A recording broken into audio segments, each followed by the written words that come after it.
Along the northern stretches of the Mississippi River rises Hanging Rock, the northernmost bluff of Effigy Mounds National Monument.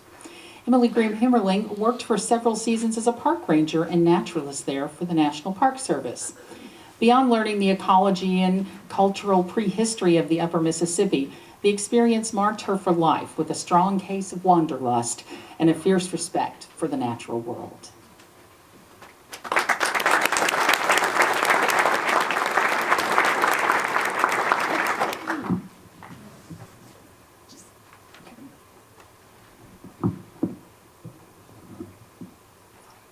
All right, ready? So this is a picture of Hanging Rock, and it's no picnic trying to get there. There's a lot of steep hills, dense forest, and there's warning signs telling you not to go down the trail after 5 p.m. because you'll die in the darkness. But the view is beautiful, and it's kind of the same story of my time working as a naturalist and ranger for the National Park Service. And my story will be helped by one of my favorite quotes. Adventure is a path, and my path began here in Hutchinson, most notably here on the Big Pond at Dillon Nature Center, where my dad and oldest nephew are. I remember going to all the classes, and every summer I would go to adventure camp. My parents also love the outdoors, so family vacations ranged from whitewater rafting to walking through caves. By the time I was a senior at K-State, I was torn between anthropology and wildlife biology, so I stayed an extra year and got degrees in both. I loved learning about the relationships between humans and their environment, and after graduation, got a job as a naturalist in northeastern Iowa, leaving the prairie behind for the bluffs of the upper Mississippi River. This is on top of Bridal Veil Falls at Pikes Peak State Park near McGregor, Iowa, my first job. The spring water seeping out of the limestone rocks, the wild ginger next to the trail, and the oak hickory forest are all wrapped up in thousands of years of human life. It was my job to connect visitors to all of those things and to make them feel like they were also a part of that landscape. Real adventure, self-determined, self-motivated, often risky, forces you to have first-hand encounters with the world. This is the view from the overlook at Pikes Peak, 500 feet above the water, looking over the confluence of the Wisconsin and Mississippi rivers. People have lived here for 12,000 years, and they all have left their mark on the bluffs and the valleys. On my days off, I started volunteering at Effigy Mounds National Monument, 7 miles upriver from Pikes Peak, and was later hired as a ranger. Effigy Mounds, or FMO, was created in 1949 to protect the earthen mounds built by the prehistoric woodland people between 1,400 and 750 years ago. And this is the view from Fire Point, one of the most popular overlooks. Conical mounds, like those on the left, are usually burial mounds. The ones on the right are effigies, which means they were built in the shape of something, in this case bears, so there are also bird mounds in the park. The effigies are mainly ceremonial, though every once in a while you'll find a burial in one. The largest group of effigy mounds left in the country, the Marching Bear Group, is protected at FMO. The world the way it is, not the way you imagine it. So everything I've said the past few slides, I had no idea of any of that the first month or two that I worked there.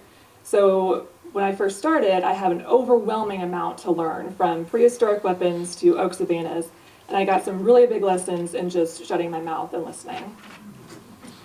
Beyond the main purpose of the parks, which was to preserve the integrity of the ancient mounds, there is a whole new ecology to learn, from coneflowers to spiders, extreme weather conditions, forest life, and all the relationships between them, like this fritillary butterfly and a patch of milkweed. In turn, I had to share that information with visitors and convince them that all those elements are important. At FMO, we led hikes of anywhere from 1 person to 40 and could talk to hundreds of people on any given day. So a lot of the job was learning public relations and how to engage visitors. On mornings like this, though, when the fog rises up from the river, it's pretty easy to convince people that they're standing someplace special.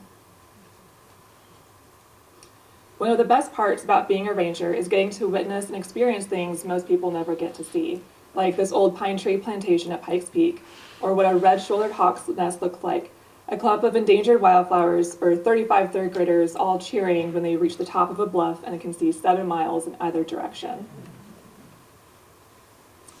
Your body will collide with the earth and you will bear witness.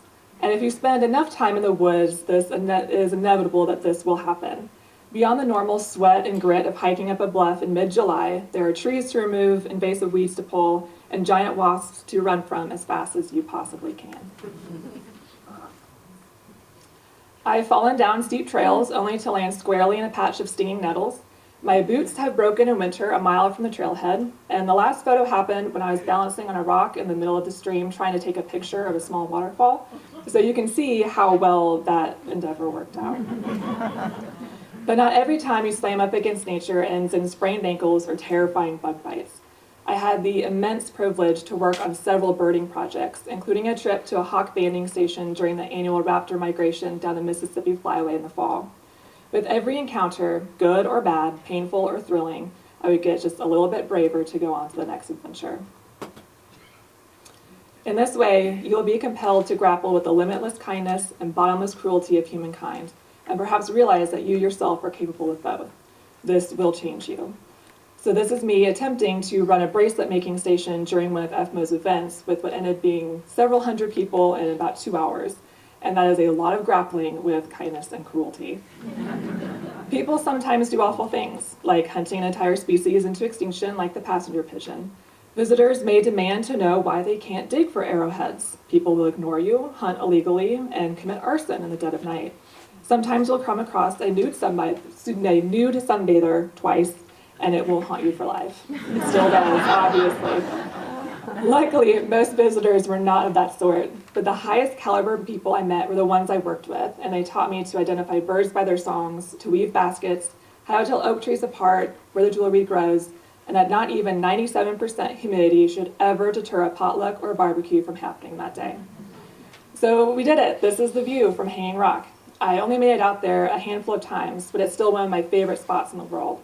The trek is about 7 miles from start to finish, and by the time you return, you're a different person. I spent 5 seasons working there, and indeed, nothing will ever again be black and white. My time at the Park Service set me on a path to some other incredible places, adventures I might not have had the guts to go on otherwise. The Sonoran Desert in southern Arizona, the tops of 6 14,000-foot mountains, the oil sands of northern Alberta for my master's research, and the shores of central California, and a dozen other amazing places in between. That's just the quote in its entirety. The most unexpected place my path to Hanging Rock took me was home. Even now, it's hard to explain why I moved back after being gone so long, because it's more than my family being here, it's more than the memories I have. For me, this is the place where it all started, and to me, Hutch is what made everything seem possible. Mm-hmm.